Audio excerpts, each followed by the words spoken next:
I really love anime. It can be so beautiful, emotionally deep, and intellectually stimulating. But often when I show it to my friends, they'll be like, "This is the show you call beautiful? You found this emotionally deep? This is intellectually stimulating for you, huh?" They'll ask me, why is anime so overly dramatic? Why is there so much internal monologuing? Why are there so many crazy hairstyles? Why is anime so weird? When I was first getting into anime, this kind of question made me feel defensive. How dare you insult a thing I like? Clearly, the anime you watch and the anime I watch are totally different. Mine would never be weird. But over time, I began to see things differently. I instead became curious about why this is a common reaction. And over the years, I learned more about animation principles, industry dynamics, and Japanese culture. And through all that, I learned that pretty much all the things that make anime weird are there for a reason. They solve problems that I didn't even know I had with other animation. And they're the backbone for why those beautiful, deep, and smart moments are able to impact me so much. So for this video, what I want to do is look at a number of things that people find weird about anime, look at the reasons for why they're like that, and then show how those reasons work together to get experiences that you can't get outside of anime. And for that conversation, we need to start at the fundamentals. If you want to be able to properly understand anime, it's essential that you understand this book. This is Weekly Shonen Jump, one of the best-selling publications in the world. And nearly every anime is an adaptation of a comic that was originally published in magazines like this one. Every week, a new edition comes out with a single chapter from around 20 different series. But these series are not all equal. At the top are global hits that have been in the magazine for years and get highly acclaimed movie and TV adaptations. Then there's series that have been around a year or two and managed to get an anime, but may not have the staying power to reach international audiences. But over half of the magazine is filled with series that are less than a year old, occupying spots that were vacated when other series were cancelled. Looking at every series that's been in the magazine since 1980, we can see that very few managed to stick around very long, but the ones that do have managed to become some of the most popular IPs in the world. In this extremely boom or bust environment, the average series only has around 20 chapters to make enough impact on the audience to not get cancelled. Series that survive do so because they manage to stand out from their competitors. Imagine, briefly, that you're trying to become a popular comic book author in Japan. If you manage to get published in this magazine, you're directly competing for space with a series that outsells Stephen King and a series whose movies outsell Christopher Nolan. How can you make a big enough impact quickly so people will stick around to see your larger plots? Well, if you're Tatsuki Fujimoto, you open with a giant tomato monster and a dude holding a chainsaw-powered dog. So, why is anime so weird? In part, it's due to survivorship bias. The only series that can survive long enough to become anime are the ones that are weird enough to stand out as I flip through this magazine. Now, with the same logic, you can actually answer a number of things that people find weird about anime. Like, why are the hairstyles so weird? But there is a little more to explain with this one, and it has to do with the print quality of this magazine. Specifically, notice that it's all in black and white and printed on recycled paper. How do you think this might affect what kinds of character designs work? Drawings that are too complex can have a lot of the detail and intricacy lost by this lower print quality. But if you try to address this by simplifying your character design, your different characters can become indistinguishable from each other, where they all look too generic for the audience to be able to tell them apart. One metric Western animators use for making characters distinct is the outline test. The idea here being you try to make different characters different shapes, so even at a glance they have these super recognizable outlines. Western cartoons often use really exaggerated body proportions to do this, which solves the problem really well, but introduces its own problems. Anime often likes doing real-life accurate choreography, which you can't do with unnaturally shaped characters like this. Therefore, you generally see anime characters drawn in a way that lines up well with real-life proportions. In addition, it can be hard to take unrealistically sized characters seriously, so mature shows will often prioritize realistic proportions above easily recognizable shapes. Now, of course, weird outlines are far from the only way to make characters distinct from each other. If you look at shows like Archer or Young Justice, you can see that characters are still really distinguishable from each other, but instead of unique shapes, characters have really different colors and clothing. But a lot of anime can't use this, because some of the most common settings for anime, schools, sports, and the military, all have mandatory uniforms that will make every character look the same. The combined restrictions of having pretty uniform body shapes and pretty uniform uniforms, I think, makes it natural the way to distinguish characters that's pretty unique to anime. And what that is trying to make characters entirely unique and differentiable just based on the face. So that usually involves really wild and bizarre hairstyles and very detailed eyes. A common question you'll hear is, why are anime eyes so big? Now you might think we'd be able to use the same logic as we used for hairstyles earlier, but you actually can't.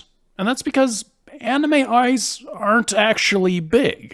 Like, sure, they're bigger than eyes are in real life, but they're not even bigger than Western animation, say. Like here, if we line up a bunch of characters from Western cartoons and from anime, look at the size of the eyes. Heck, Homer's eyes are bigger than most of these anime characters' heads. Now, fairly enough here, you could point out that it's unfair because the anime characters have smaller heads. And sure, we can instead scale them so the head sizes match. Still, almost all the anime characters have smaller eyes than these cartoon characters. And when I was writing this, I was going to say something like, oh, of course there are exceptions, and romance, moe characters in anime have these big eyes that are way bigger than Western cartoons. But then I actually measured it, and these also aren't any bigger. So why does everyone say that anime eyes are so huge? Well, really, I think it's three things. First of all, it is true that the irises are way more prominent. Like, this entire eye is basically just one iris, whereas this eye is just a pupil. Also, the mouths are way smaller, and I think most of our perception of how big the eyes are is relative to the mouth and not relative to the head in general. And then also the eyes are way lower on the face, which again tricks our proportions into thinking they're relatively bigger. A lot of anime also have eyes that change art styles to better reflect character emotion. And a lot of anime directors love doing extreme close-ups on eyes, which requires them to be a lot more detailed in general so that when you do this, it still makes sense which character you're looking at. Why are colors in anime so weird is a question you should be able to answer now. A bright and flashy color palette is a great way to make your series stand out, and extreme hair and eye colors are great for making your characters stand out. Want to easily distinguish 6 guys with similar builds, hairstyles, and matching uniforms? Boom, neon-colored hair. Even mostly works in black and white. You're generally expected to suspend your disbelief and not question why this character has purple eyes or this high schooler has gray hair, although in some stories it is plot relevant. Anime generally prioritizes the emotion of visuals over what is literally being shown, sometimes subtly, like in film color grading, but other times much more overtly, in ways that only work in animation. And it goes beyond just the colors. Anime is very willing to warp space and physics to get more in a character's head, and extended visual metaphors are quite common. Part of the reason for this is that Japanese is very indirect. Both linguistically, you often don't need to state the subject of a sentence, for example, and culturally. You often get in conversations that are technically about one thing, but really about another thing. I hope you get to see a ghost someday. 'Cause I'm sure there's a ghost out there somewhere who wants you to see it, you know? This tendency to be indirect, combined with a desire to make empathetic characters, can explain a lot of quirks about anime. Why does a character that normally looks like this look different for jokes and for serious moments? Indirectness plus character empathy. Why are there so many backstory flashbacks?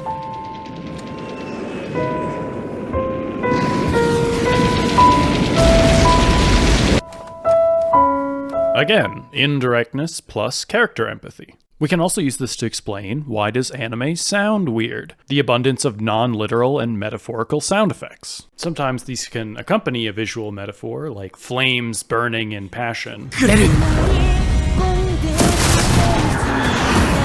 But sometimes the audio is a metaphor in and of itself, where it's representing some internal character emotions that we're not seeing visually.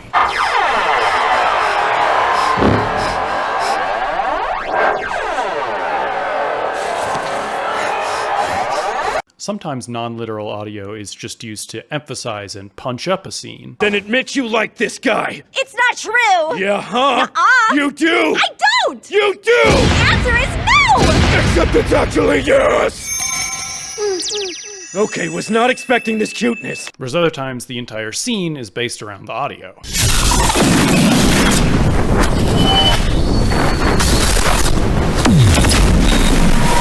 Audio in anime is also especially emphasized because of how direct they adapt comics. Say we start with two comics that are both action comedies about retired assassins. The adaptation of the American comic will focus on getting good actors and will heavily adapt the script to fit a movie better.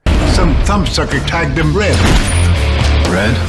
Retired, extremely dangerous. Meanwhile, the anime adaptation of the Japanese comic will have a lot of scenes that are shot-for-shot duplicates of the comic.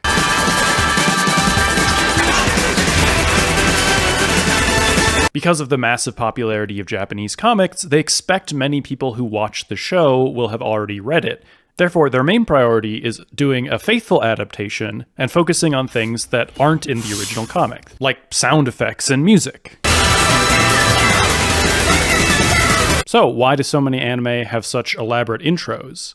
Well, it's some of the only content that's entirely unique to the anime adaptation. So there's a lot of effort put into getting some of the top bands in Japan and doing a lot of creative and unique visuals. This close relationship to comics also means that a lot of the idiosyncratic things about comics are transferred over to anime. For example, Scott McCloud, in his book Understanding Comics, has a fantastic chapter about how time acts weird in comics.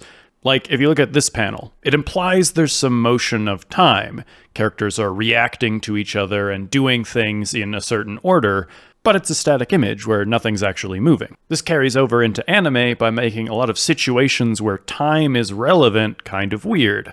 Often characters will say, oh, I'm going to do this in X amount of time, and then the actual time in the show is nowhere near that. 1 second. 2 seconds. 3 seconds. Jotaro couldn't figure out why Dio had suddenly vanished amidst the standstill. 4 seconds. The high prevalence of thought bubbles in comics also means that anime that are directly adapting comics have a lot more internal monologue than anime that don't. And this, of course, combines with the time weirdness to get the classic anime internal monologues. Is he going to think that I'm Kira if I go for the win? I suppose I could just lose on purpose, but if I do, it could work against me. Since he'd expect Kira to want to win, he might also expect me to throw the match to avoid suspicion. I've sometimes had people ask me, why is the lip sync so bad in anime? And if you're watching in English, there is an obvious answer. It was originally made in Japanese, and the English voice actors are just putting their voice over the footage and trying to match the lip movements that are already there. Oh my god, what the hell's happening here? These are the fastest lip slaps I've ever had to sing! But sometimes when you watch it in Japanese, the lip sync is just as bad. 大変だ! 大変だ! What's going on here? Well, actually, it's the same reason. Because anime are so often direct comic adaptations, the animation is often made before the voice acting, even for the Japanese voice actors. 基本的に後からですね、絵に合わせて撮ります。 To compensate for this, anime animators tend to use more generic mouth motions, which makes the lip sync for Japanese look worse, but ironically, I think it makes it better at being dubbed into other languages. The mouth motions being more generic makes it less obvious that they're speaking in a language differently than what the original animation was intended for. Places like this. Shut the fuck up before I toss your ass out of here, damn it! One of the rare anime that made the voice animation after the voice actors have done their performance was Akira, and you can see how much more awkward the English dub sounds over it. なんだと? てめえ誰に向かって口聞いてんだ? 口の利き方が気に入らねえか? Damn it, Tetsuo! Who the hell do you think you're talking to, you moron? Ha! You don't like what you're hearing, do ya? Another reaction to these simplified lip flaps I see sometimes is, why does anime have such bad animation quality? And actually, it's my opinion that anime both does have worse animation quality than Western animation, but also a lot better animation quality. They're a lot more willing to be inconsistent with the level of effort they're putting into any scene. And this kind of comes down to a different business strategy. Like, if you're going to make a 10-episode show, you could put the same amount of effort into all of those episodes. Alternatively, you could invest your effort non-linearly, say doing something like putting 70% effort into 9 episodes, Then you can use that leftover effort to make the finale almost 4 times better than it would be otherwise. Now these are just arbitrary numbers, but this is the kind of philosophy I'm talking about, where anime is willing to have deeper valleys where the animation quality is bad, in order to have higher heights where the animation quality is really good. One of my favorite examples of this is Naruto, which started in 2002 and made a 22-minute episode every week. Now, if you've ever animated anything by hand, you know how hard it is to make a 22-minute animation in just a week. But they not only did it once, they did it every week for over 20 years. So the strategy of non-linear budgeting was super important for them, as it let them do a lot of low-quality episodes, and then still have their season finales or big climactic episodes be super, super good, because they have a portion of budget from all of those episodes before it. To see what I'm talking about, let's look at episode 19 from Naruto Shippuden. This is episode 239 in the overall series. Throughout this episode, we get a grab bag of a number of techniques that are collectively called limited animation, which is a term for techniques that are used to limit the amount you actually have to animate to still get a cohesive shot. So this can include things like hiding mouths when people are talking to avoid having to animate them. Classically, you also just have static images that you pan around instead of having to animate to give an illusion of motion. Like in this scene, they turn 7 still images into 40 seconds of the show by just kind of sliding them around while characters are talking. Or like, this is a real shot from the show where Kakashi just kind of slides over the water. Now we can compare that low-budget episode to episode 26, which is a very high-budget episode. This episode's the climax of the last 26 episodes of the show, and it's also a big character moment with one of the main characters of the show really stepping up in a way they haven't so far. もうわかってますよね。私の性格。 And because of that, it's obvious the producers have put way more budget into this. It's just jam-packed with shots that are a lot more complicated and have a lot more individual frames of drawing than what we saw with episode 19. Like, just watch this shot.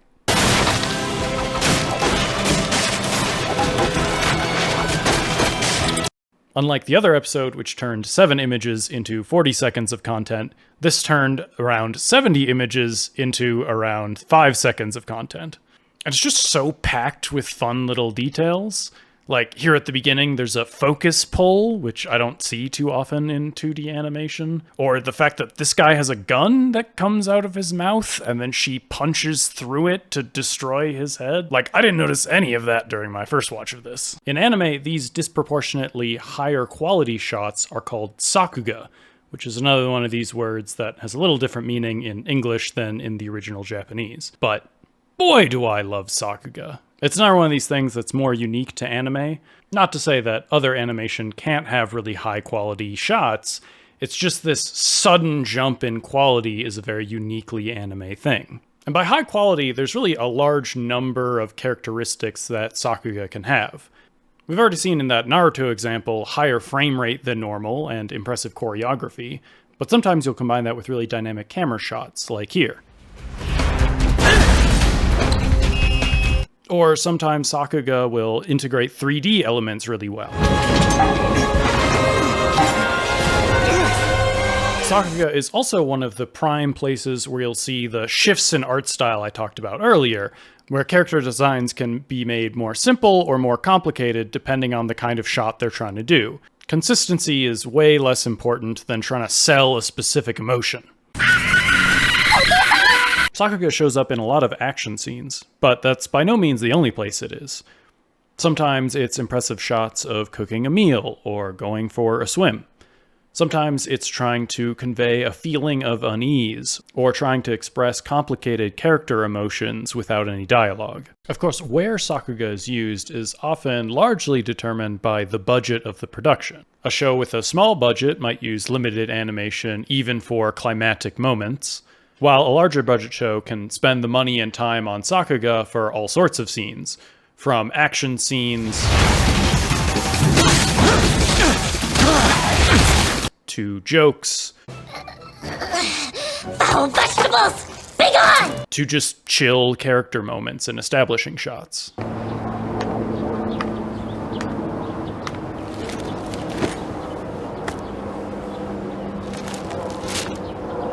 At the beginning of the video, I used this clip as an example of a shot that people who don't watch anime would find weird.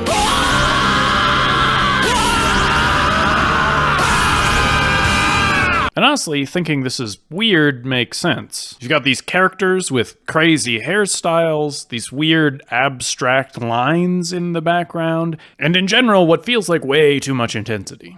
But let's talk through what we now know about it. The comic this anime was based on was trying to get a realistic depiction of high school sports, popular in a magazine filled with epic fantasy and high-stakes thrillers. So they needed a stylish enough art style to stand out. Within that art style, they needed a large number of characters to be easily identifiable just on the face, and for that to work even when the faces are really distorted. Plus, it has to still look good in black and white.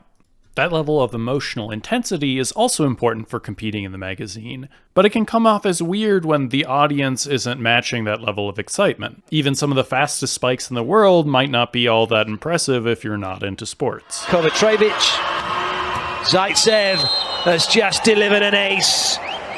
But by combining all the tricks we've talked about so far, anime tries to get you in the head of the players and experience the same level of emotion that they do. Say by adding some really exciting music and non-literal audio and lighting.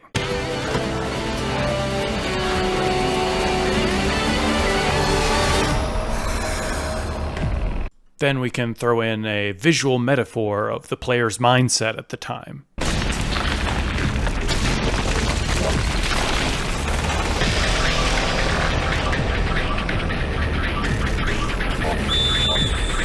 Then we throw in some Sakuga with a change in art style and relativistic time to really sell an impact.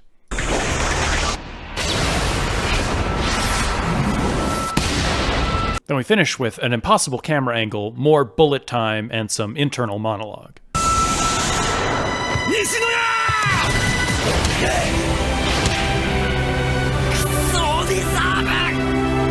When all this works together and lands successfully, it means that for a really overly dramatic click like we saw earlier, you can get people to match that level of excitement and be way more invested than they would be otherwise.